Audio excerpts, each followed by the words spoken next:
the invention of the internet has revolutionized the lives of many people, including my own. It seemed like everyone I knew was eager to get a computer. After years of hesitation, my family finally embraced the computer age and acquired one. At first, it was a novelty in our family. My wife, Deb, was happy to use it for email and games, and our children, Kyle and Kayla, for entertainment and school assignments. As for me, I often used it to search for information on the internet and watch a variety of videos.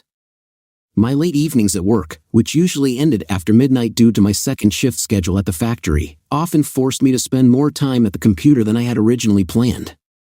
Unlike many guys, I wasn't interested in going to bars because I was married. Instead, I always preferred to go straight home. There, when everyone was already asleep, I sat down at the computer.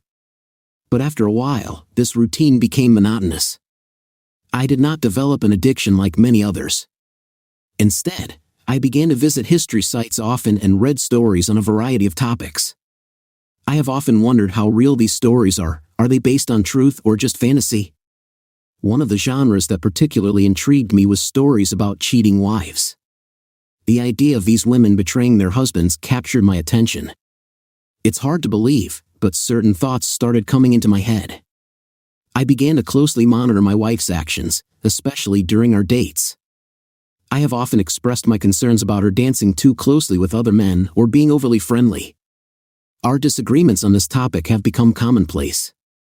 Even though I knew she was an attractive woman, I always trusted her completely.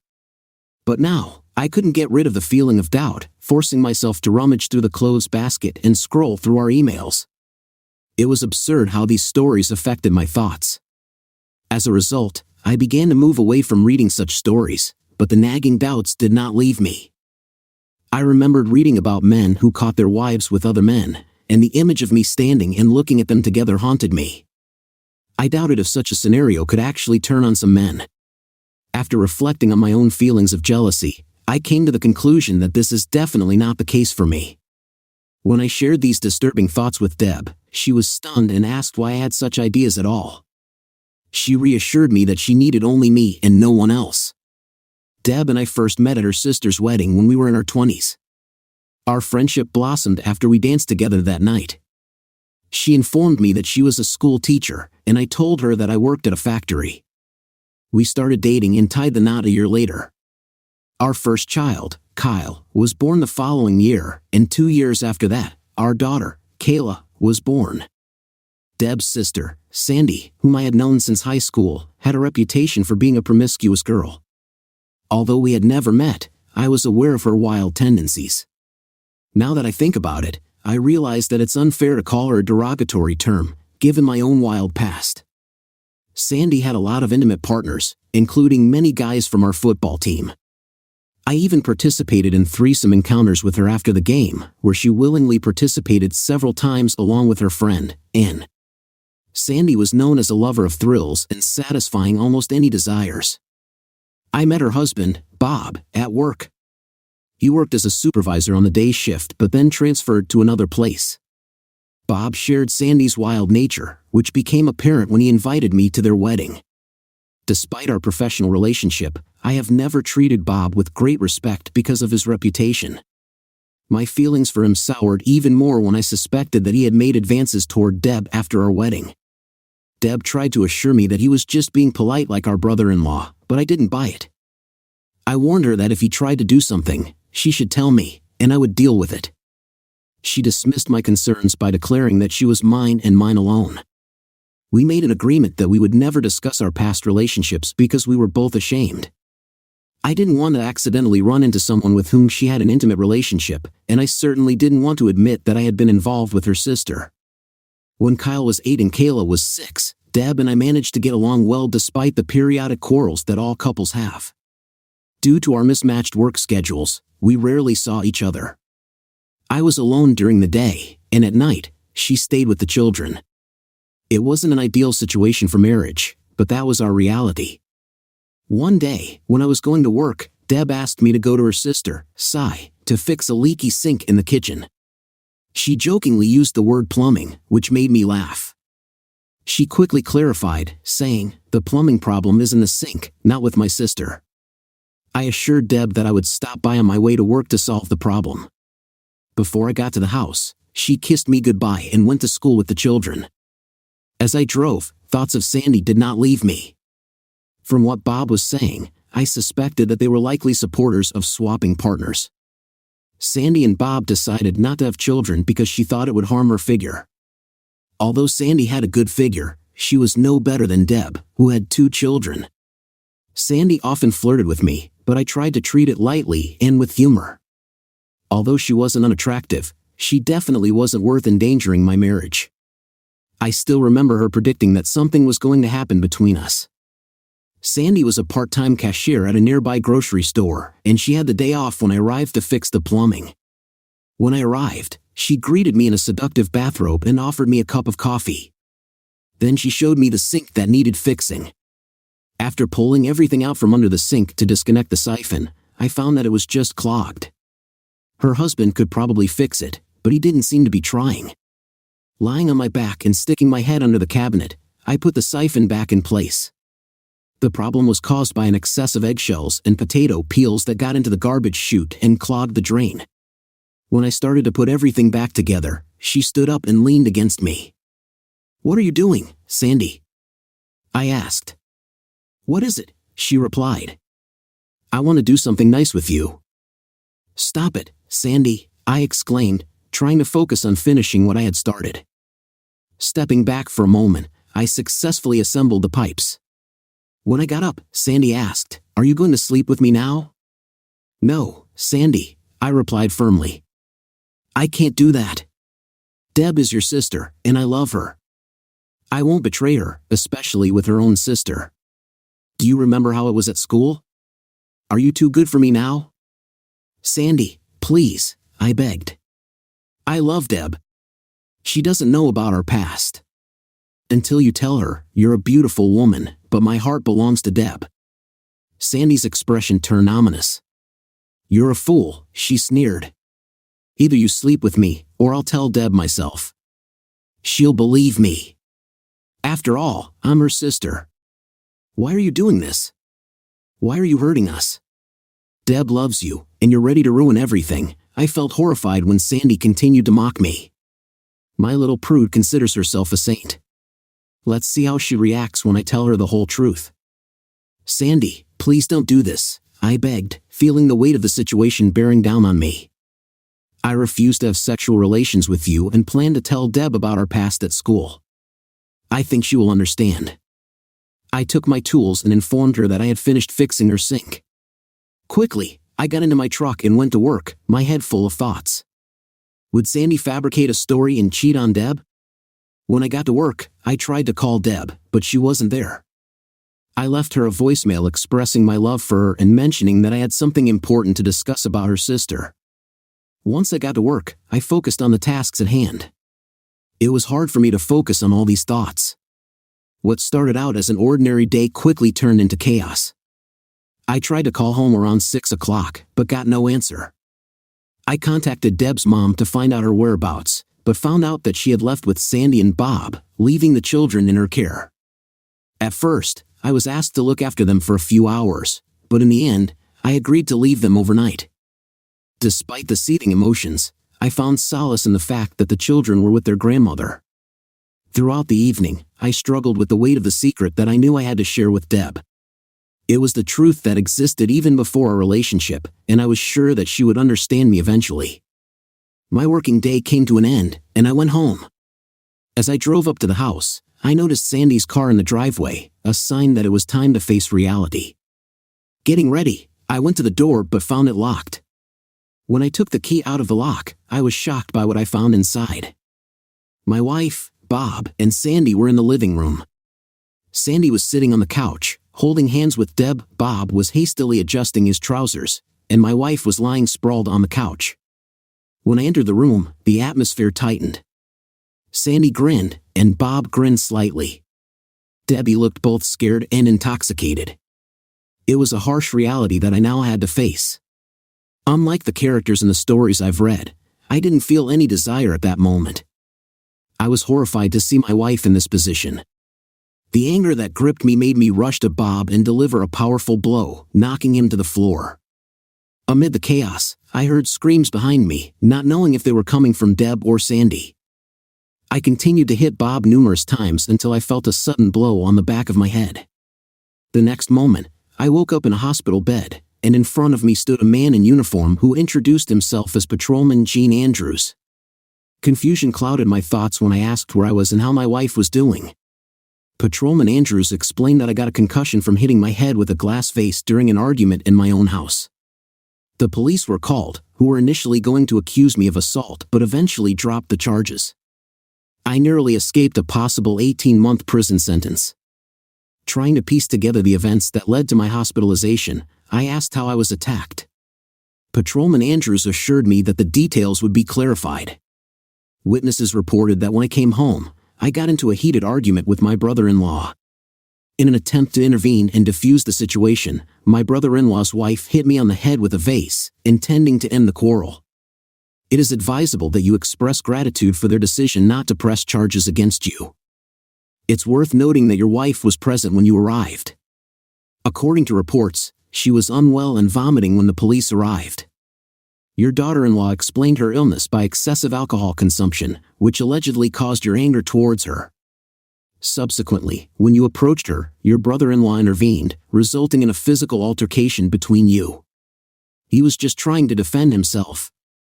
When we talked to your wife, she said she didn't remember anything except that you were yelling at her. If the charges are dropped, why are you here? I asked. My boss called me when you weren't home yet and told me to wait for your testimony. So what really happened? I have nothing to say. I wasn't going to announce to the whole world that I found my wife in bed with another man. Just lay here in silence. Fine. Let it be your way, the officer said. The doctor said that you will have to stay here until tomorrow. I advise you to think about your actions and be grateful that you have not been charged. You are very lucky, Mr. Harper. The officer left, leaving me alone with a piercing headache. What should I do next?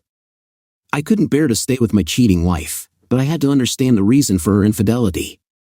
I called my sister, Amy, to pick me up the next morning as I had no way to get home, and I didn't want Debbie to pick me up.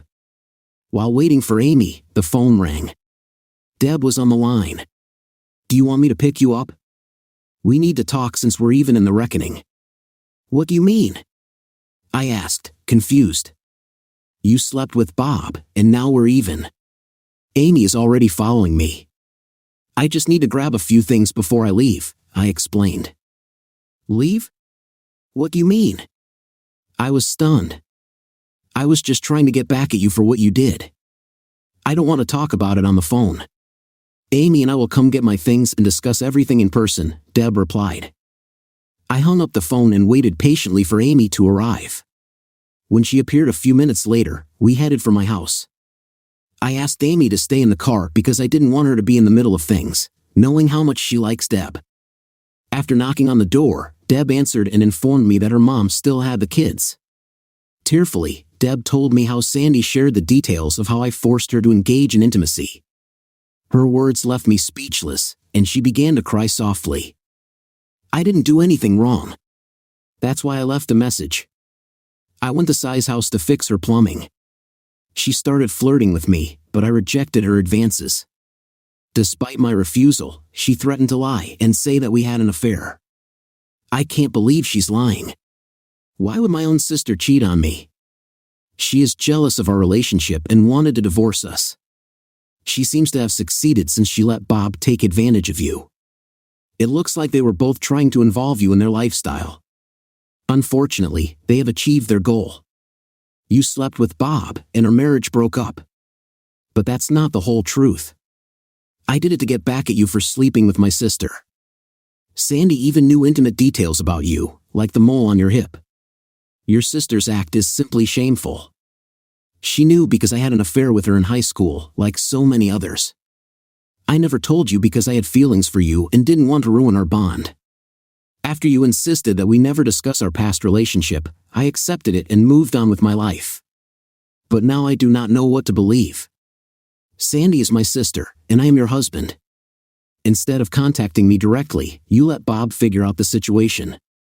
Did you really think that accusing me of something like that would solve anything? It sounds like you really wanted Bob to step in. But Sai's statement that she doesn't care what her sister said says a lot. It's not just Bob, but your lack of respect and trust in me. If I really did such a disgusting thing, why didn't Sandy go to the authorities? She claimed she didn't want to cause a family scandal, but she went to the police last night without any problems. The lack of charges suggests that this incident did not happen. You can believe anyone, but I refuse to stay in a marriage where I'm labeled a bad person. It's obvious that you wanted Bob and used a false accusation against me as an excuse. Therefore, our marriage is over. I'm sorry, but that's not true. You are very dear to me. I think you should take the time to really understand what love is. She does not assume intimacy with other men. I'll pack some of my stuff and come back next week for the rest. While you're gone, I plan to meet with a lawyer on Monday to start the divorce process. Please wait. Everything had to go wrong. Sandy said she forgave you, and you should have forgiven me. I just wanted to get back at you. It wasn't about a relationship with Bob or your sister. I took a suitcase and packed a few personal items before leaving. What should I tell the children? Say whatever you think is necessary. I don't want to see you anymore. I'll ask the lawyer to set up dates, and Amy will pick up the kids so I can see them. I don't want to talk to you anymore. I walked out the door, and Amy took me to a cheap motel until I found a new place. During the trip, I told Amy, my sister and best friend, about the whole situation. She believed me and offered to help me look after Deb and the kids. It was a difficult few weeks when I worked overtime to cover the extra costs. In the end, I found a cheap guest house that could be rented for a week. I ate mostly at a bar or a diner on the corner. I met with a lawyer, and having no evidence, demanded a divorce. The lawyer mentioned that Debbie didn't want this but was willing to agree to anything I offered. In the end, everything was divided equally. After renting the house, I began to pay for it, and our savings were divided equally. In exchange for half the value of our property, I had to pay alimony, which did not bother me because I adore my children and miss them very much. Even though I missed Debbie, I accepted that our relationship was over. I tried to attend all the school events for our children without interrupting my work. I attended both of their birthdays, avoiding Debbie's family as much as possible, and had polite conversations with her. Whenever Deb tried to bring up the subject of our relationship, I always found a way to get away from the conversation. Despite this, I tried to see my children regularly, spending time with them on weekends and sometimes during the week when work allowed.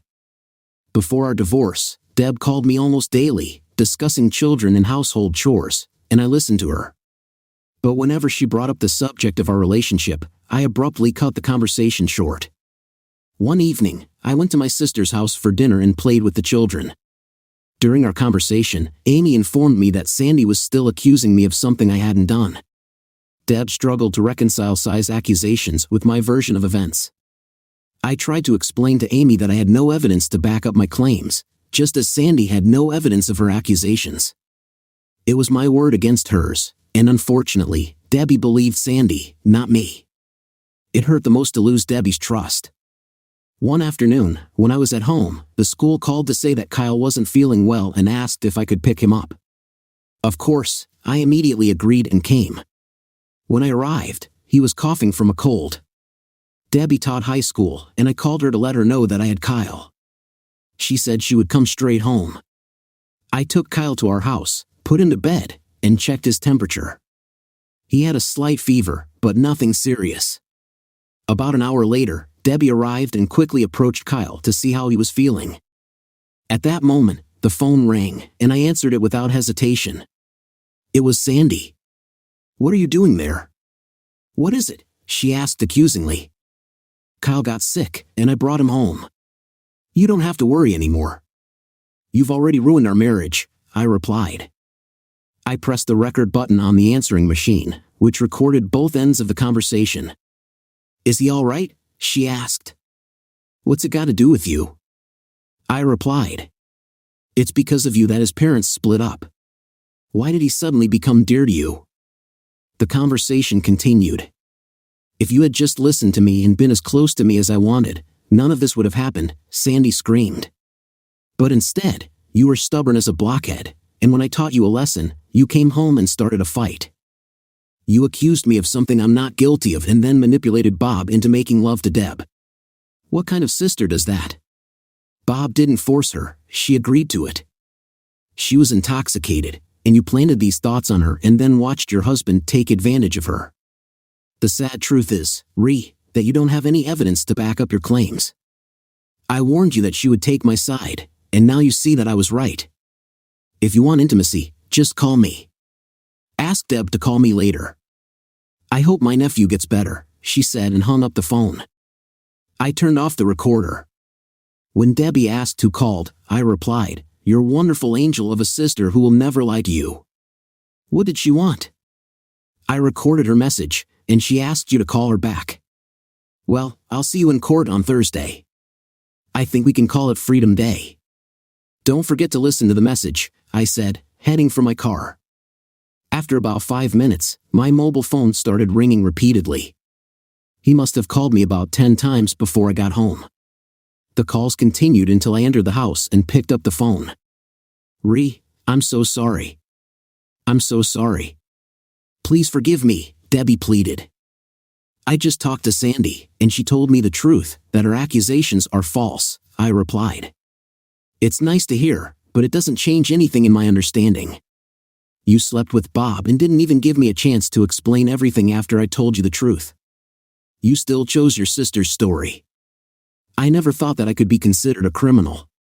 But I have to say something. I loved you, and maybe I always will. But I can't ignore how you destroyed our family and never trusted me. That's why I took a bold step on Thursday. I took 2 days off, went to a lawyer, and signed the divorce papers. I had to leave before Deb showed up. Feeling depressed, I decided to drown my sorrows in a local bar. As I started the first portion, I noticed Bob coming in. He didn't notice me. When I walked up to him and delivered a sharp blow, he fell to the floor. I hit him several times. Standing up, I kept kicking him until he turned into a pile on the floor. When I was about to hit him again, 3 men intervened and pulled me away. Gritting my teeth, I cursed at him, expressing my desire to end him. While I was forcibly taken away, the police quickly detained me, handcuffed me, and escorted me to a waiting patrol car. This time, I was being taken to prison. Having the opportunity to make one phone call, I dialed my sister Amy's number and confessed to what I had done, assuring her that she did not need to post bail, it was too expensive, and I had to serve my sentence. When I ended the conversation, tears were streaming down her face. Debbie visited me in prison, but I refused to see her. It took almost 2 months before my case went to court. I was accused of assault, and I admitted my guilt. I was sentenced to 2 years with time already served.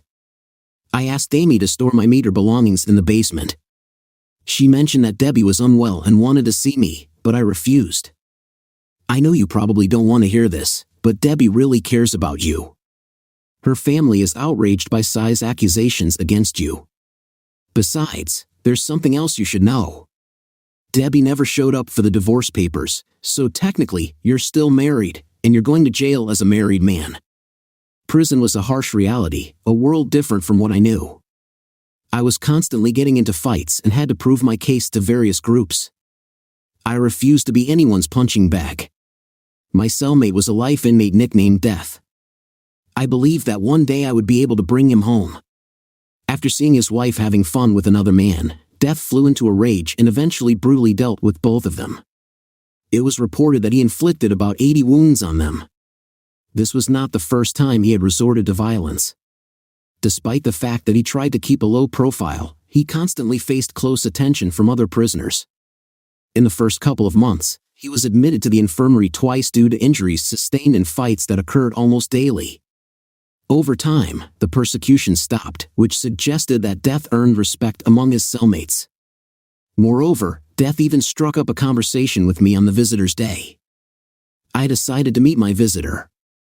I expected it to be Amy or my father, but to my surprise, it turned out to be Debbie. "What are you doing here?" I asked. She turned out to be sweet and beautiful, which made me want to hug her, but I kept the facade of anger. I love you, and I've made a lot of mistakes. I brought you pictures of the children, they miss you very much, as do I. Tears welled up in her eyes. I have a new life now. Just take care of our children and let them know that I love them, she said when she handed me the baby photos. These were their last school photos, and they looked just adorable. I still haven't signed the divorce papers. I'll wait for you no matter how long it takes. I know I made a terrible mistake, but I believe that we can overcome it if you still love me, she pleaded. I was at a loss. Deep down, I knew that I still loved her, despite my resentment of her actions and lack of faith in me. I got up from my seat and headed back to the cell, leaving her standing by the window without a single glance.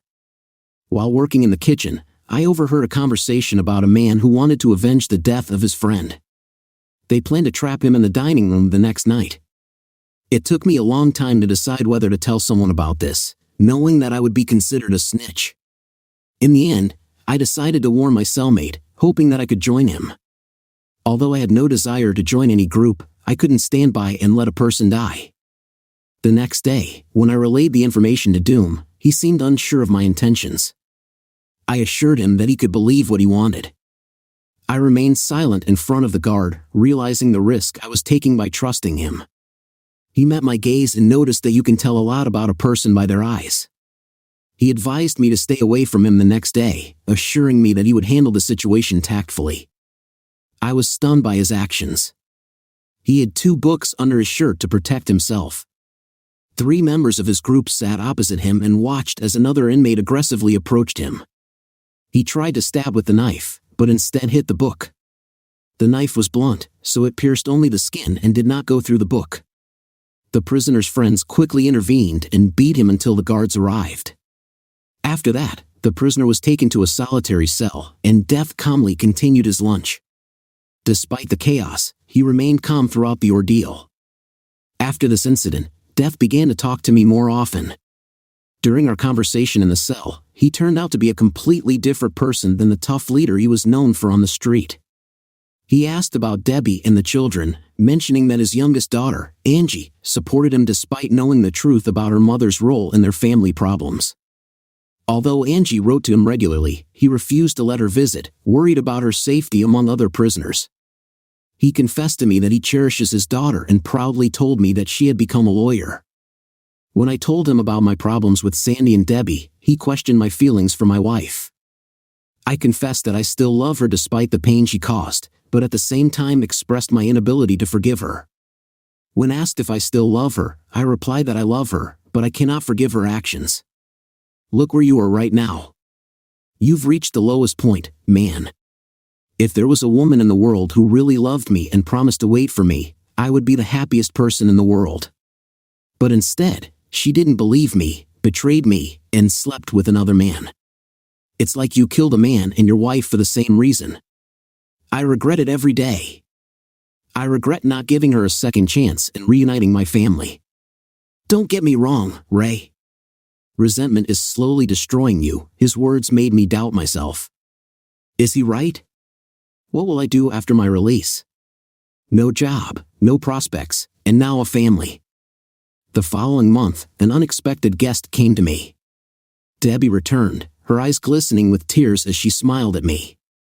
The children drew new pictures for me, depicting a happy family, Dad, Mom, and 2 children. It was clear that they still considered us family. They miss you, Ray, Debbie whispered. I miss you so much. Lord, will you ever forgive me, and will we be able to become a family again? I promise to do whatever it takes. I cut off contact with Sandy and Bob after what she did to us. I'm sorry I didn't trust you. I thought you didn't believe me before, and I was afraid that next time she would believe someone else, not me. Deb, I've been thinking a lot. I want to forgive you, but I'm not sure I can. Seeing you with Bob gives me no peace. Did you really have feelings for him? No, I despised him. That's why I got sick when you caught us. I saw by your face how wrong I was. I would like to fix everything. I deeply regret this, especially since I only need one man, you, Ray, the father of our children. A few weeks later, Amy visited me. As I was driving past your house, I noticed Sandy and Bob entering the room. Not knowing their purpose, I decided to continue moving. The situation has left me perplexed again. Was Death lying to me again? Despite my willingness to forgive her and work on our relationship, doubts remained. I trusted Amy, and I knew she wouldn't cheat on me. Determined to uncover the truth about Deb's interactions with Sandy and Bob, I decided to investigate further. A month later, in a conversation with Death, he expressed a desire to repay me for my past help, telling me that he was a former lawyer with valuable connections. He offered his help. He promised to see if he could help me get out of the parole program. I wasn't sure if I should trust him, but he had never cheated on me before. It may be strange to talk down about a criminal, but I appreciated him highly. I often wondered what kind of lawyer he could become. His presence and manner of speaking commanded respect. I decided it was better not to question his confidence, and I took his word for it. A few weeks later, I was called to the warden's office, where the parole board was meeting. The first person to contact me was the governor of the prison. "Harper, we have received a request for your parole. I do not know who you know, but we were instructed to talk to you after studying your case. It turned out that in the first months of your imprisonment, you had difficulty adapting. Is that true?" "Yes, sir. I guess prison life wasn't for me, but I did my best to adjust. If you had been released earlier, where would you live, and how would you provide for yourself?" I had to think fast. I knew that my answer to this question could determine my fate. I have a sister who is not only my own sister but also my closest friend. She and her husband offered me to live with them after my release until I could get back on my feet. "Are you married, Mr. Harper?" "Yes, sir, but at the time of sentencing, my wife and I were in the process of divorce. I'm not quite sure how our relationship will develop further. I just want to be honest with you. We appreciate your honesty. We knew about your breakup and wanted to understand how open you would be with us regarding employment. My previous employer vouched for my work ethic and invited me to return as soon as I was released. What is the probability that you will end up behind bars again? When early release ends with a return to prison, it reflects badly on us. I can assure you, sir, that I have no desire to return to this part of my past. Please return to your cell, Mr. Harper, and we will make a decision by the end of the month. Thank you for at least considering my candidacy for parole." Back in the cell, the killer asked how everything went. I recounted my conversation with the counsel to him and then asked him directly if he had anything to do with the case. "Who knows, but if you're released early, I'll need to add a weekly box of cigarettes to the bill," he jokingly replied. A few days later, Debbie returned with the news that someone from the parole board had visited the house. "Will you be released early?" she asked nervously. I answered the question with a question, wanting to know more details. When we discussed settling in and the possibility of living together, Debbie mentioned her desire to reconcile, despite the fact that she had previously claimed that we had broken up. I quickly changed the subject, asking about Sandy and Bob. Her discomfort was palpable as she denied that she had been in contact with them lately. Sensing her concern, I questioned her trustworthiness, forcing her to defend herself. "You promised not to see Sandy, but both she and Bob were in the house. Did something happen between you and Bob again? Is that why you're worried about parole? Tell Bob, your lover, that as soon as I'm released, I'll finish the job, and if you're going to have fun with him at this time, I'll take care of you too." Deb stormed out of the room in a fit of rage. My suspicions were confirmed. I was returning to the same unpleasant situation that first put me in prison. I had no intention of harming anyone, I just wanted to scare them. I called my sister Amy, and she came to see me. I told her about my conversation with Deb, and she expressed her sympathy. She mentioned that the parole board had come to her and promised that I could stay with them as long as necessary. Her husband Ken would also welcome me. I asked if they had contacted Mr. Parker about my job, and Amy confirmed that they had and that I could return to my previous position. I was one of the best employees. Amy's support gave me hope, and I prayed that my parole would be approved. "It's going to happen," they assured me. "Since you have a place to live and a job, you will most likely be released at the beginning of the month," she said, tears streaming down her face. And sure enough, they called me and informed me about the upcoming release next week. I was informed of the name of the lawyer who would handle my case and was told to report to the agency immediately after my release. I was puzzled as to why I needed to meet with a lawyer and not a parole officer, but I was informed that the law firm had arranged my release and had to meet with me to fill out the paperwork and explain my parole situation before sending me to the parole officer. Early release. I expressed gratitude to my cellmate Death, who hinted at the possibility of my release, and I promised him the cigarettes he asked for. When I came out of the gate, I was greeted by my sister Amy, who was overwhelmed with emotions. I hugged her and exchanged a brotherly kiss. "Welcome back, brother," she whispered as we headed to her house, where her husband was awaiting my arrival. Realizing how warmly I was received, I asked Debbie and learned from Amy that she had talked to her in prison and had taken steps to finalize the divorce. It looked like my suspicions about Deb were correct, but now I was free. Realizing how important it was to see the children, I called Deb and arranged a visit, making sure she was at home to avoid unforeseen complications. I assured her that I was not going to cause problems but just wanted to spend time with our children. I offered to talk on the porch because I wanted to establish a regular schedule for visiting the children. She agreed to meet with me but warned me that she would call the police if I caused problems. When I drove up to the house, my children ran up to me excitedly, shouting, "Dad! Dad! You're back!" I hugged them, feeling how much I missed them. After a short conversation, I suggested that they ride bicycles, and their mother and I watched them from the porch.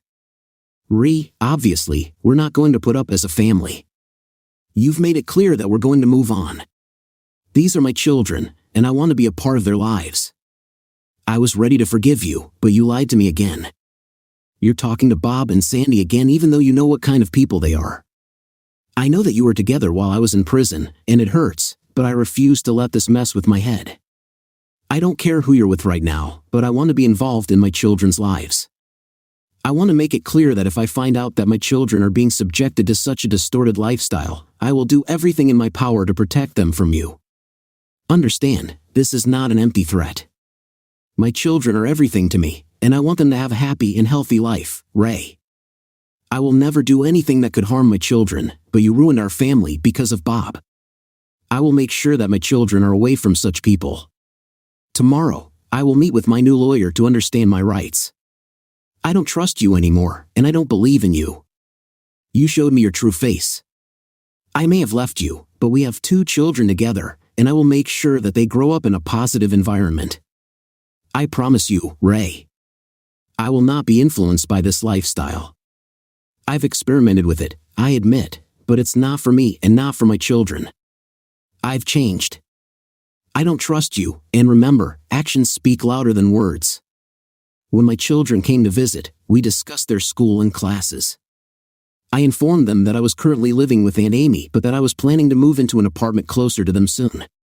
After saying goodbye to them with kisses and hugs, I returned to Aunt Amy. The next morning, I went to the law firm that was helping me with my parole. It was unusual to be there because I had not yet spoken with the lawyer responsible for my release. When I approached the receptionist, I presented the card issued by the parole board and asked if I could talk to Mr. A.J. Brady. I arrived at the reception introducing myself as Ray Harper. The receptionist greeted me with a smile and informed me that Miss Brady would be coming soon. When I sat down in the chair, I couldn't help but wonder if she had said Miss Brady since the card I received said A.J. Brady, assuming it was a man. I sat and thought about it until a stunning woman in a dark blue suit came up to me, smiling with dimples and shoulder-length dark brunette hair. She held out her hand to greet me, and I couldn't look away. "Ray Harper, I suppose," she said, holding out her hand for a handshake. "I'm A.J. Brady, although we don't officially know each other. I've been assigned to investigate your situation. It is clear to me that you have not received fair protection, and we need to discuss this in more detail. Please come into my office," she continued. "Mary, please hold my calls and let everyone know that I will answer them later," she ordered her secretary. I followed her into the office, feeling as if I would follow her anywhere. A.J. Brady was a strikingly beautiful woman. "It's really nice to finally meet you, Ree," she said with a smile. "Please call me Ree if you want. My friend asked me to take care of your case. Your previous lawyer failed in your task. There were many factors that could have helped your defense, but they were not mentioned. After signing the divorce papers, the person responsible for your divorce approached you when you were in a vulnerable state. Despite various circumstances that could have mitigated your sentence for assault, it was deemed too harsh. I raised this issue with the parole board, which partially agreed with me. I asked why Miss Brady decided to help me and if I could address her by another name. I felt like she saved my life and gave it back to me. She told me that she had been asked to help me and that her real name was AJ. In prison, I became friends with a man nicknamed Death who promised to help me achieve parole. He mentioned that he has a daughter named Angie who works as a lawyer, and I couldn't help but wonder if this was the right woman.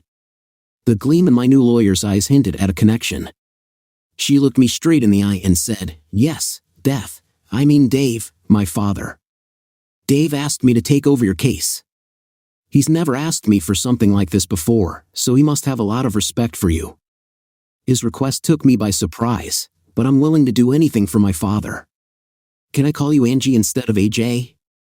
We just met, and you're my lawyer, but you're too sweet for me to call you AJ, and Miss Brady just doesn't fit. What does AJ even mean? My name is Angelina Juanita Brady, but for the sake of brevity, I call myself AJ. Ray, we need to discuss something. Could you have lunch with me? I know you don't usually meet with clients, but this is going to be a regular lunch. I have to go back to work soon, and I need to eat. If you don't want to consider this a date, we can call it a business meeting. Don't you sometimes invite customers to lunch?" Angie grinned, and dimples appeared on her face. "No wonder Dad loved you." "Yes, I invite customers to lunch. I'll let Mary know that we're going to lunch soon." When she got up, I couldn't help but notice how nice she looked. She possessed a unique combination of beauty and personality that is not often found in a lawyer. We had lunch in a lovely quiet restaurant. During the meal, she mentioned a meeting with my parole officer and described him as a decent man. At the same time, she stressed that it is important to follow the rules and avoid trouble. We plan to meet twice a month for a few months and then once a month for the rest of the year. "Angie, you know all my details. Could you tell me something about yourself?" I don't think it's worth discussing my personal life with you. You're the most amazing woman I've ever looked at, and I love seeing your dimples when you smile." Please. I've already said that I don't meet with clients, but I appreciate your kind words." Despite her best efforts, she couldn't help but blush. She asked, "Could you tell us about your legal biography? It is important for me to know this as a client." "Of course, I got my law degree at the university thanks to a scholarship. I have been practicing law for several years, specializing in criminal law." While we were eating lunch, I couldn't stop thinking about Angie. "Will I have the opportunity to see you again, Angie?" I asked. You will need to return next week to fill out the necessary paperwork provided by your parole officer. Would you like to have lunch together again?" "I'll buy you a drink," I offered, noticing a slight softening in her expression. "Okay, but let's keep it strictly to the point," she replied with a smile. After lunch, we returned to the office. When we parted, I held her hand in mine for a moment, wondering what she was thinking. I hoped that my gesture would not seem strange to her.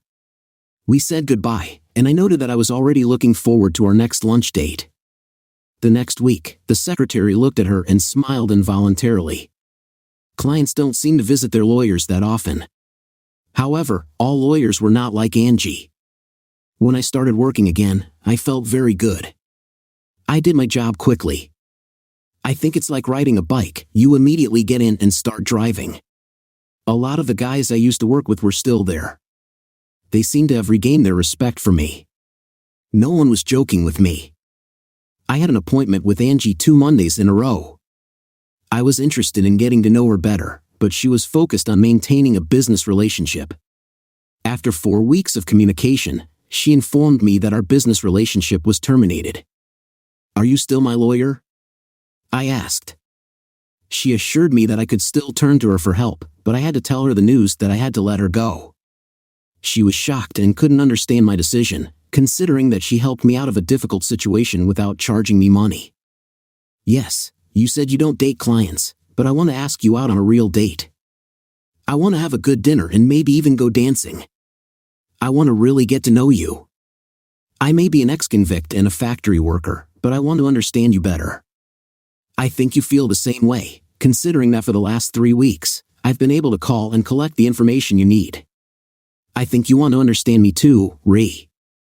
I'm at a loss.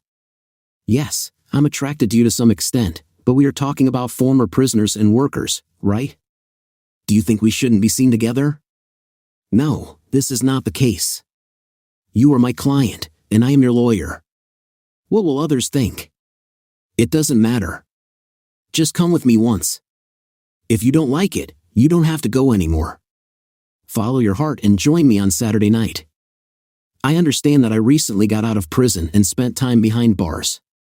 I do not know what it might lead to, but I am ready to try. My God, I know I shouldn't do this, but I'll only agree once. Just don't try to get me into your bed, Angie said hesitantly. Oh my God, I can't believe I said that, she added. That Saturday, we decided to go for a ride. I borrowed my sister's car because I didn't want to drive Angie in my old pickup truck. She gave me the address of her townhouse. When I knocked on the door and she opened it, the most amazing woman I've ever seen stood in front of me. I understand that everyone has their own way of looking at things, but in my eyes, she was truly exciting and beautiful at the same time. At that moment, I felt the urge to hug her despite the need to maintain gentlemanly composure. It wasn't easy. We had dinner at an elite restaurant, enjoying wine and a meal together. After dinner, we decided to chat and listen to music. Angie, could you tell me more about yourself? Where did you grow up? Judging by your last name, you've already been married. Please tell me about your life, I asked. Angie began, Ray, my parents didn't have a harmonious relationship. You know how this story ended. It's been 14 years since my father was imprisoned. All this time, my brother and sister were raised by uncles and aunts. I was the youngest. I was only 14 years old when all this happened. It was a difficult time for all of us. My brothers and sisters have never been able to forgive my father despite their love for him. I knew about my mother's infidelity and tried to tell my father about it, but he dismissed me as a child who does not understand anything in life. But 2 weeks later, her father found her with another man. I felt guilty for talking about it, and I thought it wouldn't have been any different if I'd kept quiet, but my friend reassured me that I was not to blame either for my mother's act or for the fact that my father ended up in prison. They were adults, and I was just a kid trying to do the right thing. After my father ended up in prison, I realized that it wasn't my fault. I hoped that by becoming a lawyer, I could help my father get a lighter sentence. It was the desire to help my father that led me to choose this path. Unfortunately, in the situation with my father, flexibility was limited. Despite the fact that he was a talented lawyer, he expressed his pride in me, but there was little I could do to help him. Curious, I asked Angie if she had been married before. Yes, she replied with a smile, but that's not what you need to know. Then she suggested that we discuss this topic another time. Not wanting to spoil the pleasant evening we spent together, I asked, would you like to dance? I may have 2 legs, but this is a chance to hold you close. We stood up, and I asked the orchestra to play some slow songs. I picked Angie up in my arms, and we rocked on the dance floor together. I inhaled the sweet scent of her hair as we moved. I want to be honest with you. I don't date often because I don't trust women, I confessed, because of the people I talk to. But you're different. If it wasn't for your father who sent you to me, I wouldn't be here today. I will definitely thank your father with an extra pack of cigarettes. You are the best thing that has happened to me, I told her sincerely. I will do whatever it takes to earn your trust. Just let me know if I cross the line, and I'll respect your boundaries. Walking her home that evening, I kissed her at the door. She looked at me and then bent down to kiss me back. Can I come in, Angie? I asked. Not today, Ree. It's too early, she replied, but will we see you next Saturday? It's possible. Call me on Thursday. I returned home feeling very satisfied. We saw each other again the following Saturday and the following ones. She told me more about herself. Ree, I think it's important for you to know more about me if we're going to continue dating. I want to be completely honest with you. It's not easy for me. As I mentioned, I was already married. It happened in my freshman year of college. My boyfriend and I were in love with each other, as a result of which I ended up pregnant and decided to tie the knot. We got married at the justice of the peace, but quickly realized that our marriage was a mistake since we were too young. After I had a miscarriage, my husband and I decided to divorce. I left Brady's last name at my father's insistence to distance myself from his last name, Miller, which was my maiden's name. I felt relieved when she finally opened up to me and started talking about my children. They say they want to meet her. I have already told my family members about her, and my daughter was looking forward to meeting her. Angie, would you like to come to the family barbecue next Saturday and meet my sister and the kids?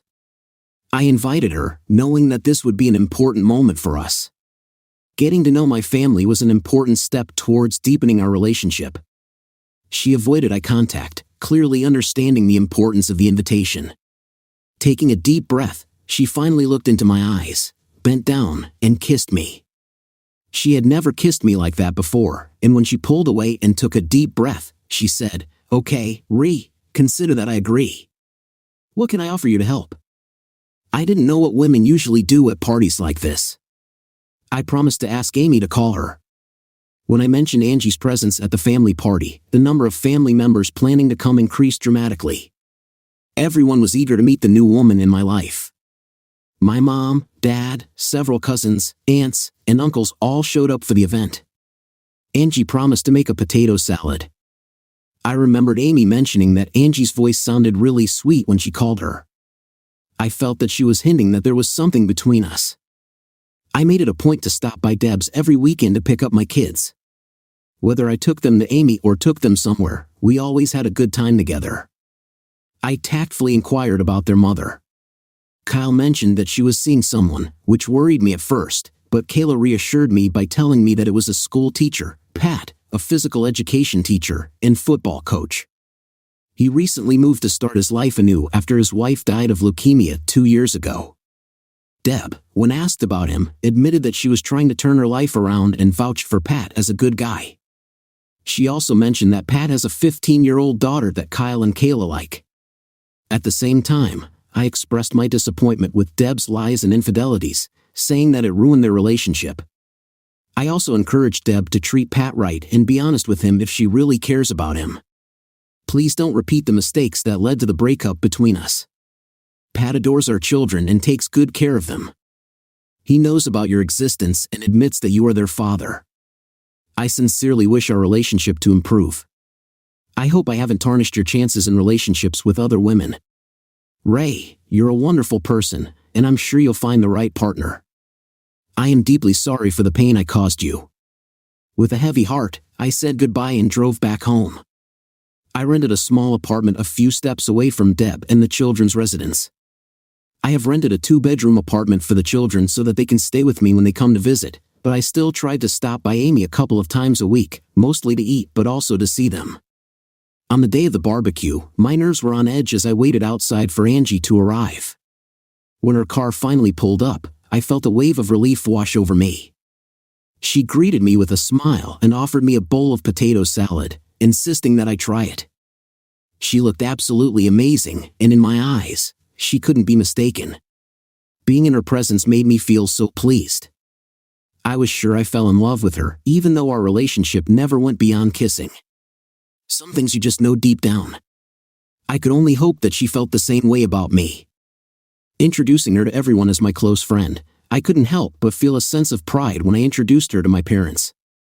They immediately liked her, and Dad even jokingly told me not to lose sight of her. Angie's smile in response gave me hope that my feelings were mutual. I introduced Amy to her, and they both turned to me. I've never talked about this before, but I actually met your sister when I was interviewing potential candidates for your parole. So far, this topic has not been raised, and I never thought that we would become friends. I promised that I would always be honest with you, that's why I'm telling you this now. Amy and I haven't spoken since your parole until she called me about the potato salad. Have you talked to anyone else I should know about? Yes, with Deb, your ex-wife Sandy, and of course with Bob. And I also talked to your boss at work to make sure you keep your job. I also talked to witnesses of the bar fight and to the police officers who arrested you, all of which I did as your lawyer. I didn't expect to have feelings for you, especially since we've never met before. I apologize for not disclosing this information earlier, as it was unprofessional on my part. If you want me to leave, just tell me, but before she could finish, I interrupted her. You said you love me, and that's all that matters. I couldn't resist kissing her and introducing her to my family. I promised Angie that I would be back soon as I had to pick up the children who were looking forward to meeting her. When I returned, Kayla greeted Angie warmly and complimented her on her appearance. Angie responded with a smile and introduced herself as Angie or AJ. You are such a beautiful girl. I'm so glad to meet you, Kayla said. Meet my older brother. He's 10 years old, and he's a little shy of girls. I saw Kyle timidly shake Angie's hand as she knelt down to chat with the children. It was clear from their conversation that they were going to become friends. I walked up to them, and Kyle surprised me by saying, "We really like her, Dad. She's so sweet and beautiful." Kyle, who usually didn't like to express his opinion, seemed to have found a new friend in Angie. Angie looked at me again and smiled. The barbecue was pleasant, and as the evening was ending, I was chatting with Angie when Kyle and Kayla came up to us. Dad, do you remember when you said we were going to the amusement park in 2 weeks? Kyle asked. Can Angie come with us? Then while Kayla and I are riding the rides, you will have someone to keep you company. I tried to convey to Kyle that such questions should be asked in private. Angie might have other plans, or she might not be a fan of amusement parks. He turned to Angie, apologizing for putting her in a difficult position. I'm sorry, Angie. I didn't know you didn't like amusement parks. Angie laughed and said to Kyle, Honey, your dad just prefers to talk about these things in private. But actually, I love amusement parks and would love to go with you if your dad agrees. Maybe we can even ride a roller coaster together. In short, we ended up going to an amusement park, and the kids enjoyed riding all the rides they could. Angie kept her promise to Kyle and accompanied him on the roller coaster and Ferris wheel. On the way home, Kayla advised me to buy a car rather than rely on my truck, as Angie can't always use her car due to a lack of space. We all laughed at Kayla's remark, admitting that she was right. Angie and I didn't see much of each other in the weeks that followed, as we both had busy schedules. Despite several phone conversations, it wasn't the same as spending time together in person. One Saturday, I took the kids to Chuck E. Cheese, a pizzeria with games and prizes for kids. When we were settled at home, Kylie asked if she could invite Angie to join us. Wanting to please Kayla, I called Angie and asked if she was free that evening. Oh, hi. You mentioned that Kayla wanted to ask me something. Give her the phone, please. Angie, is everything okay? Of course, please, get Kayla on the phone, I said. I only heard one side of the conversation. Hey, Angie, Dad's going to take Kyle and me to Chuck E. Cheese for pizza and games. We were hoping that you would join us. Yes, I'll let him know. We miss you too. Goodbye. My heart sank into my heels. I'm sorry, honey, but she probably already has plans. What do you mean, Dad? Kyle asked. She said she'd be here in 30 minutes. She mentioned that she was going to buy a car so she wouldn't have to rely on her own all the time. Yes, Dad, she said she misses us. After a successful pizza party where the kids won stuffed animals thanks to Angie's skill, I took them back to my mom's. Angie said it was time for us to get to know each other better. We sat down on the sofa in my apartment. Angie, you know I care about you, right? If that wasn't the case, I wouldn't be here. I want to be closer to you. I haven't trusted men for a long time. All I ask is that you be kind and gentle. I don't want to feel used. I want to be loved passionately. Our intimate meeting began on the couch and moved into the bedroom. We indulged all our desires, from massaging her feet to the more extravagant. Throughout the night, we stroked, massaged, and expressed our love for each other. The most pleasant moment was when I hugged her after making love. Hugging and feeling her next to me was pure bliss, which I hadn't experienced in a very long time. As a result, she stayed all night, and in the morning, I got up early to cook us a delicious breakfast of French toast. She came out of the bedroom wearing one of my t-shirts, and I couldn't help but admire how good she looked in it. Even in the morning, she was stunning. After a quick shower, we sat down to talk about our future. "Angie, what's next?" I asked, expressing my love and my family's love for her. "What do you want, Ree?" I felt like I was interrogating her, but I needed to know what position we were in. "We've only been together for a few months, and last night we made love for the first time. I know it's early, but I want you in my life every day. If we need to go back to the bedroom, we can spend the whole day there," I suggested. Angie smiled at my words, and then I decided, "Angie, will you marry me?" There were tears in her eyes when she said yes. She assured me that she does not take love lightly but is ready to be with me and my children. "Knowing the pain of my past marriage, I will always be truthful with you and will never betray your trust. I hope for the same in return," she said, approaching me and kissing me with strong feeling. "Honey, what happened?" I asked, noticing a mixture of happiness and sadness in her eyes. "I was just thinking about my dad and how happy he would be," she explained. "Most girls dream of their wedding day when they will walk down the aisle in a white dress, and their father will be next to them. But it will never become my reality." Tears welled up in her eyes. My father didn't even know about my last marriage. By the time I told him, I had already lost my child and was ready for a divorce. "I'm sorry, Ree, but I shouldn't burden you with this right now. I have to focus on marrying the man my father approves of, the man I've loved since the moment I met him." Surprised, I replied, "I do not know what to do. I've wanted you from the moment I saw you, but I thought you knew that."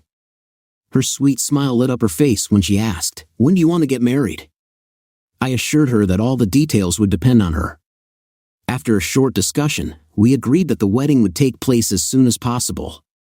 Excited, I asked if I could start spreading the news, to which she replied that she was already doing it, we just needed to set a date. We settled on 2 months. In the days that followed, I was full of happiness and couldn't stop sharing the news with our friends. Amy and Kenny, who were close to us, were thrilled about our upcoming wedding. The only ones left to tell about it were our children. I called them at home and connected them both to my computer to share the news at the same time. They enthusiastically expressed their happiness and love for Angie. I informed them that the wedding would take place in a few months, but I wanted them to be one of the first to know about it. When we arrived at Angie's office, her secretary Mary congratulated us. She explained that Angie had already notified all the staff and sent out invitations to the reception. Then Mary contacted Angie and asked her to meet with me. When I entered Angie's office, she was waiting for me, discreetly wiping away tears. Upon seeing me, Angie, overwhelmed with emotion, finally gave vent to her joy. To celebrate our upcoming wedding in private, united by the commitment we will soon swear to family and friends, our relation over this new chapter filled all the silence between us. "What's wrong, Angie?" I asked when she entered the room with tears in her eyes. I called the prison, talked to the warden, and asked him to let my father go for 1 day so that he could attend our wedding. Unfortunately, he informed me that my father, who is serving a life sentence, is forbidden to leave prison under any circumstances. Despite all my efforts, there was nothing more that could be done. I sympathized with Angie, knowing how much her father's presence meant to her. The situation only got worse when she said, "Ree, my dad has cancer again. He has 3 to 6 months to live." When Angie burst into tears, I held her close, feeling deeply sad and wondering why this had to happen to her. I found out that her father had been using the cigarettes that I had been buying for him since I got out of prison. It was a way of bartering with other prisoners, not because he smoked. I assured her that it was not her fault and that she had not contributed to his illness. I had one thought, but I didn't want to share it with Angie and ruin her hopes. After kissing her goodbye, I promised to see her the next day. I decided to skip work and went to the prison to meet with her father and the warden. He greeted me with a smile and said, "You better take care of my girl, Ree. All I want is for her to be happy. She deserves more than what life has given her." I shared my idea with him, who initially refused but eventually agreed if I could convince the warden. I informed him that I would see him later as I had an appointment with the warden. After meeting with the boss, he greeted me warmly. "Well, Ree, I see you're holding yourself together and getting ready for the wedding," he remarked, expressing condolences over the death. The prison governor explained that being a life prisoner Death could not be released in time for his daughter's wedding. Curious, I asked if the warden had full control over the prison and its decisions. I suggested the idea of holding a wedding on the prison grounds, using the chapel and allowing Death to accompany his daughter down the aisle. The warden was stunned by the proposal to hold a wedding in prison just for the sake of the presence of Death. After understanding our situation, he agreed to arrange a wedding in the chapel, recognizing that prisoners had already been married in prison. The prison governor agreed to hold this event, albeit with restrictions. Apart from me and my fiancée, he allowed only 3 guests from outside the prison to be invited, stressing that it would be a modest event. I agreed that Death should invite several of his cellmates with the help of a prison guard. After thanking the warden, I returned to my fiancée's father, Dave. He chuckled when I called him by his first name. The boss approved the plan, and I went to tell Angie about it. "Thanks, Dave.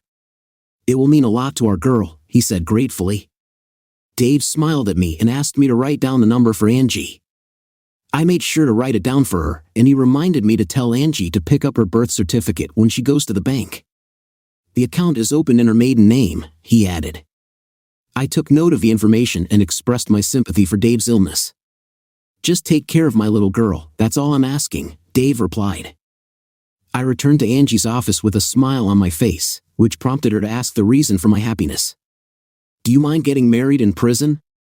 I asked, confused. She asked me to explain. I told her about my conversation with the warden and that her father would be able to walk her down the aisle. Tears of joy welled up in her eyes. "God, I love you, Ray," she exclaimed. I told her about the safe deposit box, and we went to look at its contents. "My name is Angelina Juanita Miller, and I would like to access my safe deposit box," Angie asked. She gave her contact details and showed the attendant her birth certificate. He led us to the safe, unlocked it, and left the room. Inside, we found a note from her father saying, "Dear Angie, if you open this box, it means you're either getting married or I've already passed away. I hope this is the first one. This little box contains your mother's wedding ring. I know everyone was wondering where it went, but I put it here for safekeeping. I want you to have it and wear it with pride. Your mother might have flaws, but she loved you, and I believe she would like you to have her wedding ring. In addition, this box contains bonds totaling more than $115,000, which will help cover the costs of your wedding. I made them up before I was sent. When you see your brother and sister, please inform them that there are boxes for each of them too if they haven't received their own yet. Only yours has a ring. Congratulations, and always be truthful with your husband. Love, Daddy." Angie and I discussed our wedding plans. We decided to invite her brother, Brad, her sister, Lisa, and my sister, Amy, if they would agree to attend. We are planning to invite relatives and friends to a reception that will take place shortly after the wedding. Over the next month, Angie and Amy devoted their time to preparing for the reception. Because of the approaching wedding date, they had to pay extra for everything, but I was determined to make Angie's dream come true. Amy offered to use her digital camera to capture special moments. One day, Angie and I visited her brother and sister at their house, where she introduced me to them. They said they did not hate their father but rather his actions. Angie then explained to them the significance of the wedding and the reason for celebrating it in prison. When Brad and Lisa received the news of their father's illness, tears filled their eyes. Despite their sadness, they agreed to attend the wedding where Angie gave them the numbers of their safe deposit boxes. They were shocked to discover that their father had left something for them. On the day of the wedding, Angie and I drove to the prison, accompanied by Amy and her husband who were waiting in the car. When we entered the prison, I handed the suit for Angie's father to one of the guards, and I put on a tuxedo that I had rented for the occasion. Amy came into Angie's room to help her with her wedding dress, but Angie insisted that I not see her until she entered the chapel. At that time, Amy went into the chapel to wait for Angie, where Brad and Lisa joined her. Brad, who was supposed to be best man, and Lisa, who was supposed to be Angie's bridesmaid, entered the chapel with her. While they were waiting, the prisoner played a few songs on a small piano in the room. Soon, the guard brought 5 more prisoners who were friends of a man named Dave and sat them down at a table. Then, the warden came in with the priest, both smiling. The warden approached Amy and said that there would be cake and punch for everyone after the ceremony, showing that he was not such a bad person. The pianist started playing Here Comes the Bride, prompting everyone to stand up. Angie came through the door accompanied by a tearful father who fulfilled her wish, escorting her to the altar. When they went to the front of the chapel, everyone took their seats except for a small wedding group. Another guard entered and closed the door behind them, signaling the start of the ceremony. The priest asked, "Who gives this woman to this man?" Dave proudly replied, "Yes, sir," and took his seat. The priest then turned to Angelina Juanita Miller Brady, asking if she would take Raymond Michael Harper as her husband. After she agreed, the priest turned to me and asked the same question. We both reaffirmed our commitment to love and honor each other from this day forward. It was clear that nothing would ever come between us because we had both gone through all the difficulties that preceded this moment. We were determined to make our marriage a success, and we knew we would do our best to do so. After exchanging vows, I kissed my bride, then she kissed and hugged her father. We all moved into the next room to chat a little and enjoy the cake and punch provided by the warden. Brad and Lisa went up to their father and hugged him heartily. It was the first time in almost 15 years that they had talked to him. Tears were shed both from happiness and regret. Knowing that their father was terminally ill, they wanted to show him that they still cared about him. During the ceremony, Amy took pictures of Angie and me, as well as Dave and his 3 children. She managed to capture tears, hugs, and even laughter during this short time spent together. After the ceremony, Amy and her husband took the photos to a 24-hour photo center for development and magnification. We said goodbye to Dave and the warden, expressing our gratitude for making Angie's dream come true. As we left, we saw that Brad and Lisa were still talking to their father. The scene was truly beautiful. When we returned to the city and headed to the reception, we were greeted by all the invited guests. Kyle and Kayla were the first to greet us. Their excitement was obvious as they jumped up and hugged us. Upon entering the hall, we were greeted with cheers. Tears filled my parents' eyes, and the same could be said for almost everyone who hugged us. Among the crowd, many of Angie's friends greeted us warmly, including Mary, who came over to give us a hearty hug. 30 minutes later, Amy arrived with the photos in her hands. She decided to enlarge some of the pictures before spreading them out on the table for everyone to see. Then, Brad and Lisa came to the house to pick up their families. Brad came with his wife and 2 children, and Lisa came with her husband and 3 children. When both families approached Dave's photo, they explained to the children that it was their grandfather. Amy informed them that she had taken 4 sets of photographs and that after the reception, each family would be able to take 1 set home. There were drinks for Brad and Lisa, for Angie and me, and of course for Amy. I couldn't help but admire how amazing Angie looked in her wedding dress. If she had wings, she would resemble an angel sent from above. She was the most beautiful woman I've ever looked at, and she was my wife. I am sure that many men feel the same way about their wives. We danced, sang, and danced more. The glasses were clinking, and our lips were pressed against each other throughout the night. My colleagues at work told me how lucky I am to have such a wonderful wife. Believe me, I didn't need to mention it. I understood the meaning of the ring perfectly well and intended to keep it safe forever. Deb and Pat were absent from our wedding, but it was intentional. It was Angie's special day, and I wanted nothing to distract from it, watching her walk down the aisle with her father, watching her brothers and sisters reconcile with their father, watching our family get back together. This moment is forever etched in my memory. Fast forward 6 months to today. Debbie and Pat recently tied the knot, and I'm relieved to hear that Debbie is making sincere efforts to turn her life around. But recently, it turned out that Deb continues to meet with Sandy and Bob for her intimate pleasures. They also infected her with venereal diseases. I do not know exactly what Deb was infected with, and I do not want to know. I was only concerned about the health of my children, and therefore I went to court to apply for full custody, which was soon approved. My children assure me that Pat treats them well, but their mother has ruined everything again. I was lucky to be transferred to the day shift at work, which allowed me to spend more time with the kids and with Angie. Every evening, our happiness was strengthened after the news of Angie's pregnancy. Unfortunately, 3 months after our wedding, Dave Keeler passed away. The children tried to visit him regularly until the last days of his life. It was a dark time, but we took comfort in the fact that we had the opportunity to share the news of Angie's pregnancy with him before he passed away. We informed him that we were expecting a boy and planned to name him David Raymond. This news brought a smile to Dave's face. Reflecting on my past experiences, from my cheating wife to prison, meeting and marrying the love of my life, I am now embarking on a new path as a father again. Every day, I thank God for the blessings in my life, especially for giving Angie and me another chance at happiness. But unfortunately, I did not give a normal and decent mother to my children, who are disappointed in Deb. Sometimes I wonder if she regrets turning her life completely for the worse, and I understand that there is not. Story 2. I just received a private investigator's report. This is the 4th investigation in as many years. Jason Thomas, a private investigator, has just completed the latest one. Over the past 4 years, I've hired 4 different private detective firms, choosing random cities and seasons, hoping to catch my wife and her lover in the act. I just finished talking to Mr. Thomas on the phone. He informed me that his team, himself included, have been watching my wife, Molly, and John Decker for a week.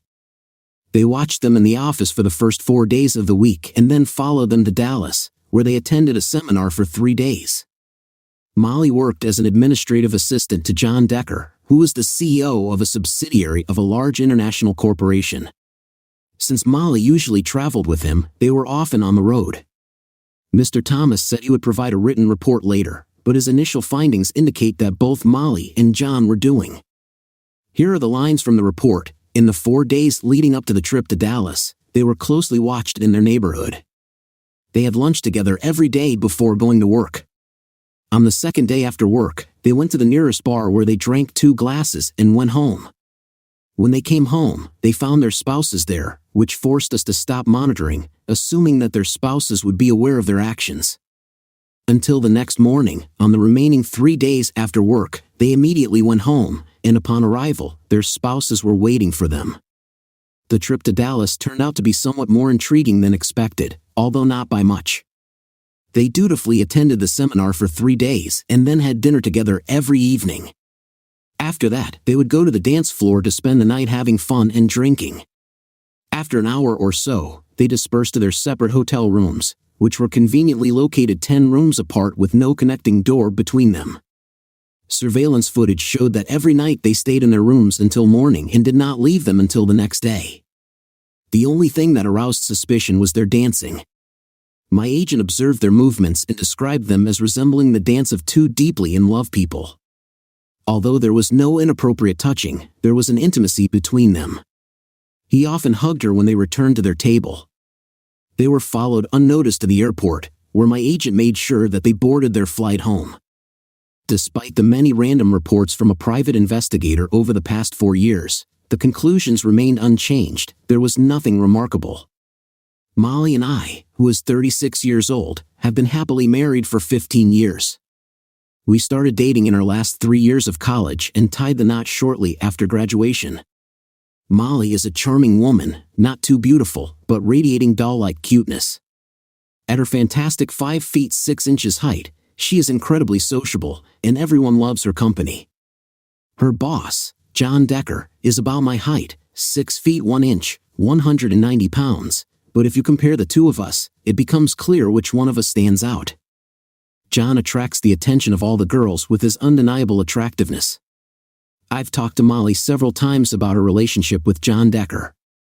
At first, she insisted that they were just colleagues and there was nothing superfluous in their communication. She even offered to take a lie detector test to prove her loyalty to me. She assured me that John was just a colleague and a close friend, but in our last conversation, she called him a special friend. It looks like he got a promotion, which may explain their growing bond. Molly and I went to dinner and dancing with John and his wife, Gail, several times. Obviously, there is a strong bond between John and Molly, as they talk and dance with each other more than with their spouses.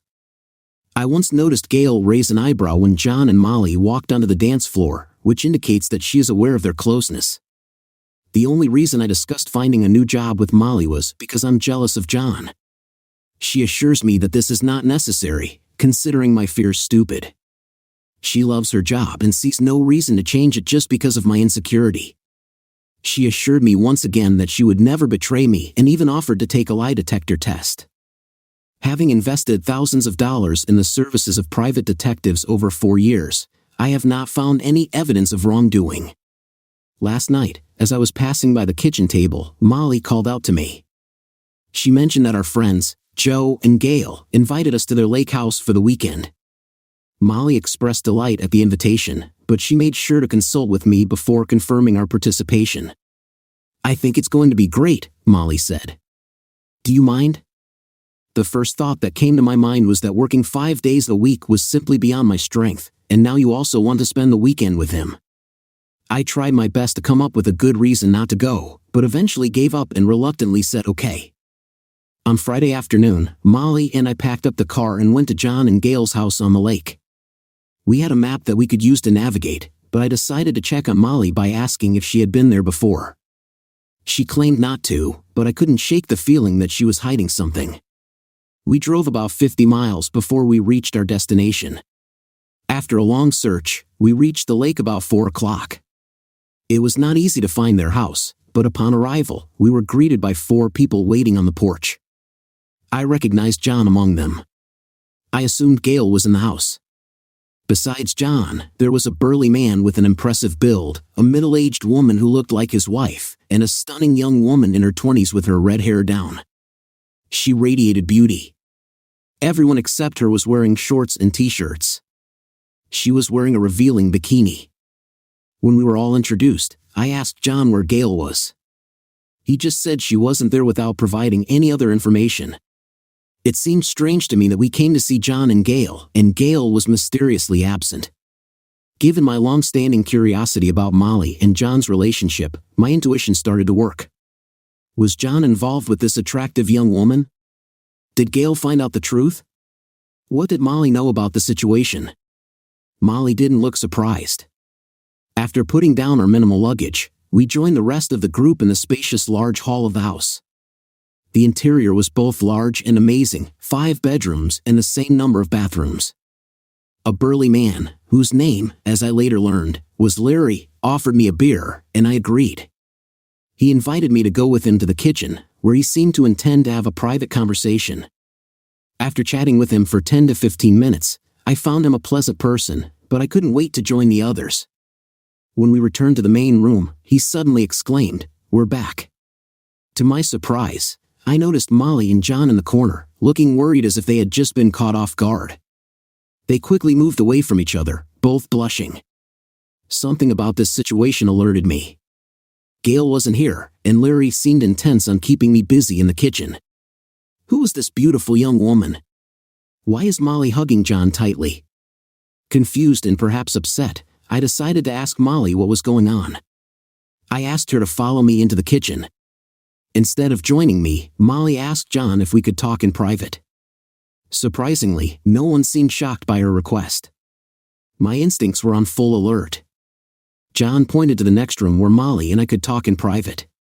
Molly and I entered the room and closed the door behind us.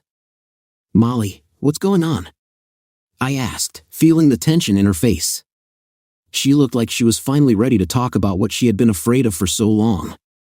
"Tom, I have to tell you everything about this weekend," Molly began. "Please let me explain everything before you interrupt me. I'll answer all your questions when I'm done, and I'm sure you'll have a lot of them. To begin with, Gail won't be joining us this weekend," Molly continued. "Gail, John, and I met for lunch to plan this weekend. After analyzing everything, you will understand why Gail did not participate in these meetings. The ideas mostly come from Gail, but also from John and me. John has recently been offered a promotion, which will entail a move to England. He and Gail will move in 2 weeks, and a woman from the Cleveland office will take his place. I believe that John's departure and replacement by his successor will be to your liking. There are 3 important points that I would like to touch on regarding John and me. First of all, as I keep saying, there has never been any romantic relationship between John and me. We've never slept in the same bed. What I'm about to say is incredibly difficult, but I have to be honest with you. I love you as much as ever, but I'm also in love with John. It's not just falling in love, I really love him. I can't keep it to myself anymore. I abruptly stood up and screamed, unable to contain my emotions. I can't believe it! You brought me to this man's house to tell me that you're leaving me for him? I'm leaving, and I'll find my way home by myself. Oh, I just remembered, we don't have a place to call home anymore. You're going to England with that jerk. I took a step towards the door, but Molly quickly grabbed my arm and exclaimed, Please, Tom, that's not what I meant at all. Please stay and let me explain everything. I love you, and I won't leave you. I will always be there for you, no matter what. You are my husband, and I will be devoted to you until death do us part. I took a deep breath and sat back down. Let me clarify that it was mostly Gail's idea. Before we move on to discussing the purpose of our meeting this weekend, I want to introduce you to the rest of those present and explain their presence here. The friendly gentleman you were talking to in the kitchen is called Larry. He heads our company's security service and is here solely to ensure everyone's well-being. Maybe I'm breaking some rules, so he's watching me. Molly, without answering the question, continued to introduce the other guests. Jackie, an amazing young woman, is here at your disposal if you wish. She is a kind-hearted person and also works as an escort of the high class. The realization of this fact struck me like lightning when I finally connected all the dots. Janet, a middle-aged woman, was actually Larry's wife and a talented cook. Now it all makes sense. Molly, John, and Gail worked out a plan for a passionate weekend together before John and Gail left for England. Now I realized that Molly and John planned to spend their last moments together as lovers. On Sunday, I had to watch my wife enter into a romantic relationship with someone else and then, holding hands, go off into her own happy life. Has this woman gone crazy? Larry was invited to stop me from harming John or potentially drowning my cheating wife. Jackie is here to keep me company, but with a slightly different strategy than Larry's. All this supposedly allows John and Molly to spend the weekend in passion and intimacy. Well, Molly, I don't believe in all this nonsense. Where's Gail? You claimed that all this was her plan, but where is she now? She decided that it would be better for her own mental health to stay away. As a result, John agreed to a post-nuptial agreement, which states that if we communicate with him in any way in the future, he will receive nothing in the divorce. Gail will receive full ownership of all assets. I also signed a similar document for your peace of mind. Both agreements will come into force as soon as John and Gail leave for England. Given that John and I are colleagues, such an agreement will bring clarity and avoid possible conflicts. Both documents also clearly state that there should be no intimate or romantic relationship between us from this Sunday evening until they leave for England. Tom, as soon as this weekend is over, I will devote myself completely to you. I promise that for the rest of my life, I will atone for the pain I am causing you now. The reason I'm here instead of Gail is simple. You would never agree if I were at John's lake house without you. You weren't included in the plans for the same reason. But what if I decide to just give up on this whole situation now? I'm asking you to make a choice. Either you come home with me immediately, or you stay here with John and say goodbye to our marriage. Tom, I know you're my soulmate for life, but I need this weekend with John to finish what I started. Gail is waiting for your call because it was her idea from the very beginning. She'll explain everything to you. Her number is on the kitchen table. Tom, please think again. Molly came up to me, kissed me passionately on the lips, and said, everything will be fine.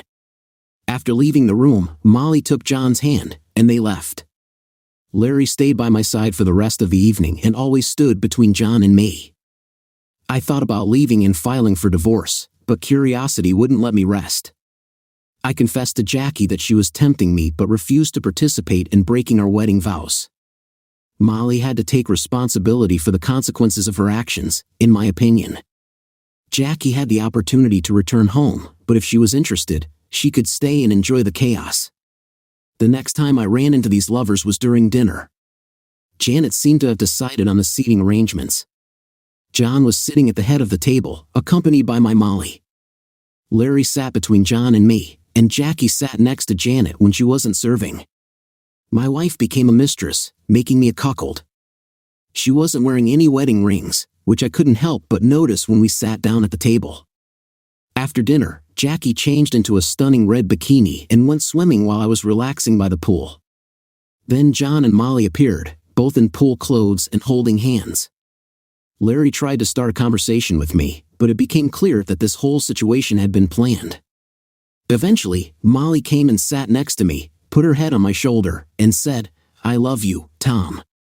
Everything will be fine. Let's chat when we get home." I couldn't believe her words and quickly got up, leaving loudly, telling her to go to hell. I spent the rest of the evening avoiding everyone except Larry, who always seemed to be watching me from afar. Larry was fine with me, we could be friends. Feeling confused, I decided to call Gail to clarify the situation. To my surprise, she picked up the phone on the first ring, as if she was waiting for my call. She must have also saved my number in the caller ID. With a heavy heart, she asked, "How is this whole situation going? Are you still at the lake house?" "Gail, what made you come up with this monstrous story? I'm not sure about you and John, but it could ruin my marriage with Molly." "Tom, please let me clarify my train of thought. I must admit I was only thinking about my relationship with John. I hadn't thought about you and Molly. I believe that women are better able to move forward and forgive infidelity than men. I know that John truly loves Molly.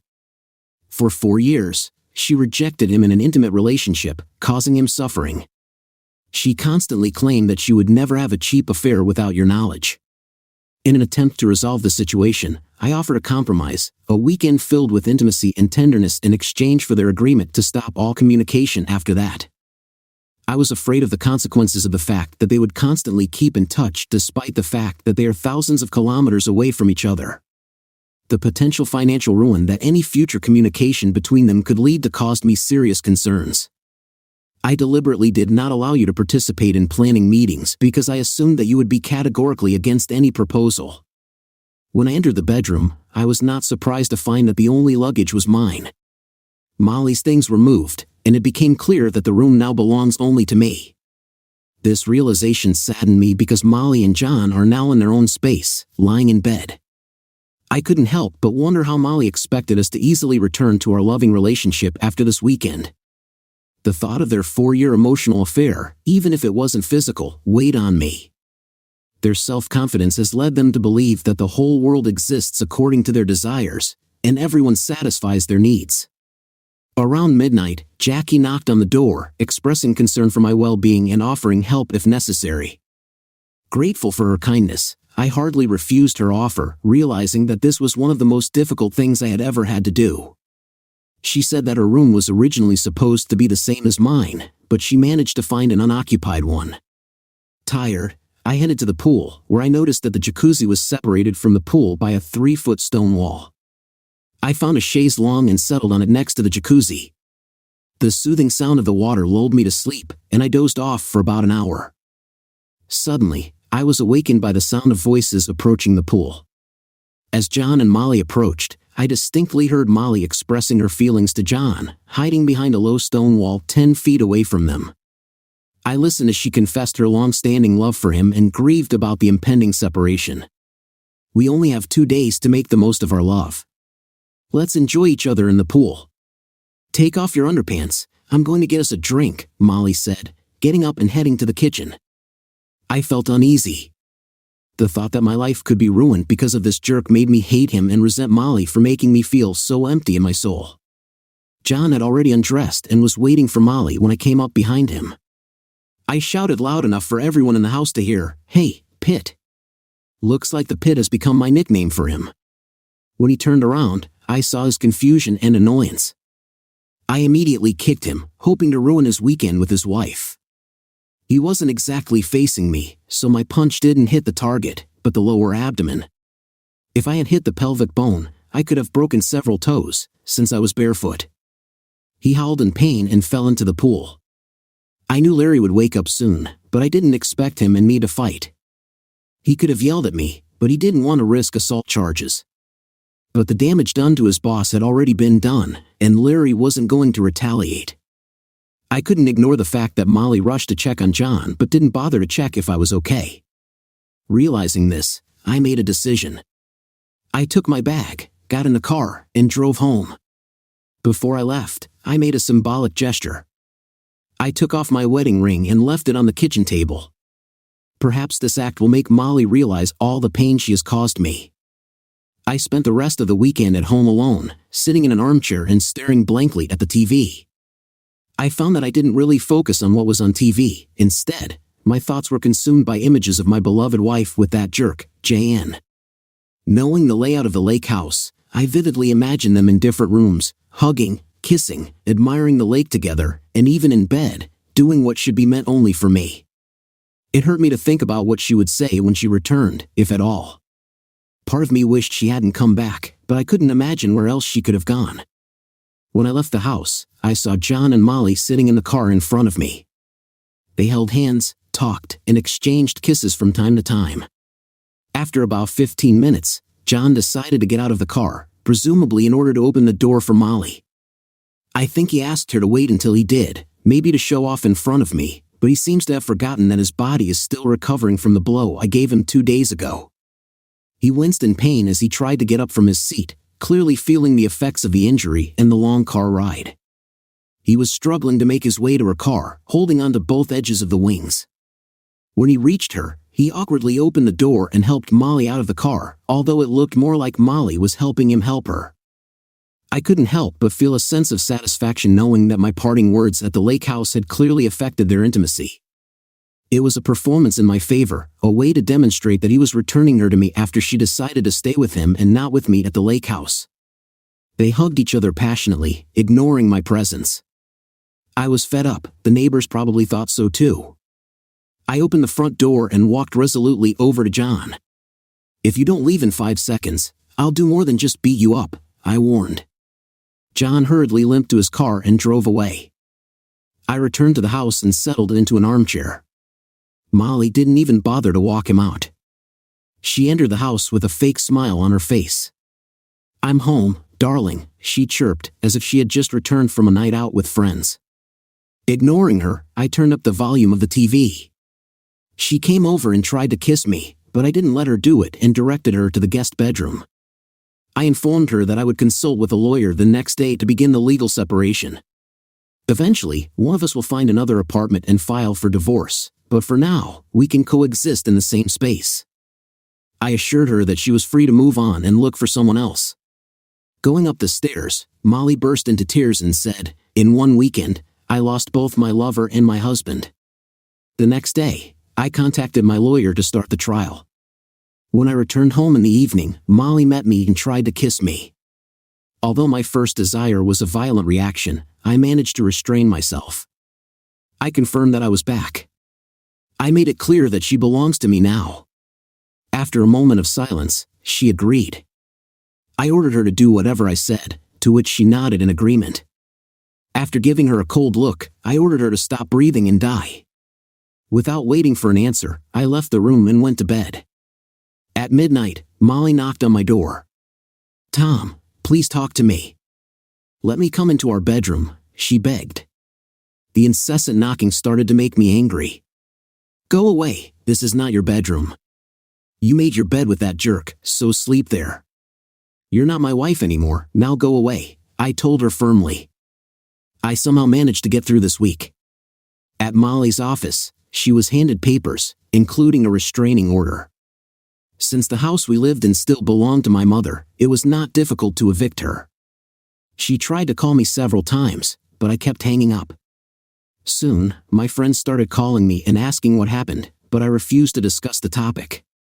A few days later, Gail unexpectedly called me. "So, you broke up with her? What's the matter?" "What is it?" she asked. I admitted that I did. Gail expressed the hope that this unfaithful woman would not look for John. I replied that I hoped so too because in that case, John would have problems. They signed a prenuptial agreement with Gail, but I didn't believe in such agreements. In my opinion, they both betrayed us, and they're finished. After that, I told Gail not to call me anymore. "I won't be nice to you if there's a next time," I stated before ending the conversation. A few months later, I got divorced and had to split our finances. It was a better outcome than being a jerk. Molly has never contacted me again, and I have no intention of contacting her. Friends said that she became an escort. I decided to stay away from all music.